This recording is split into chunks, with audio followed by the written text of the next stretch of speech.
Hi friends, இப்போ நம்ம பார்த்துட்டு இருக்கிறது ஒரு கார்டன் அப்டேட் வீடியோ தான். இது வந்து பால்சம் பிளான்ட். இதோட நுனியை கட் பண்ண பிறகு நிறைய பிரான்ச்சஸ் விட்டு நிறைய பூ வைக்க ஆரம்பிச்சிருச்சு.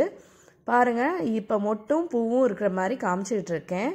நல்ல பேபி பிங்க் கலரில் இது பூக்குதுங்க. ரொம்பவே ஹாப்பியாக இருக்குது. இந்த அரும்பரும்பா மொட்டுக்கள் எவ்வளோ அழகாக தெரியுது பாருங்க.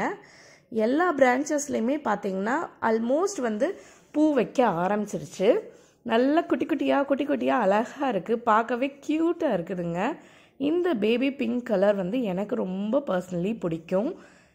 உங்களில் யாருக்கு பிடிக்குங்கிறத மறந்துடாமல் கமெண்ட் செக்ஷனில் கமெண்ட் பண்ணுங்கள். நம்மகிட்ட இருக்கிற பால்சம் பிளான்ட்டில் இந்த கலர் ஒரு கலர், இது இல்லாமல் இது பார்த்திங்கன்னா கனகாம்பர கலரில் பூக்கும். அப்புறம் இந்த இதுதான் ஃபஸ்ட்டு பூத்தது, பட்ரோஸ் கலரில் பூத்துச்சுங்க. அடுத்து இது வந்து பார்த்திங்கன்னா தொட்டாச்சினிங்கி செடி. ஆக்சுவலாக இது நிறைய வளர்ந்துருச்சு, ரொம்ப நீளமாக போகுதுன்னு நான் ப்ரூன் பண்ணி விட்டேன். ப்ரூன் பண்ணி விட்ட பிறகு இப்போ மறுபடியும் நல்லா பக்கக்கிளை விட்டு நல்லா வளர்ந்து இப்போ மொட்டு வச்சு பூ பூக்கிற ஸ்டேஜுக்கு வந்துருச்சு. ரொம்பவே ஹாப்பிங்க. அடுத்த வீடியோவில் பார்க்கலாம்.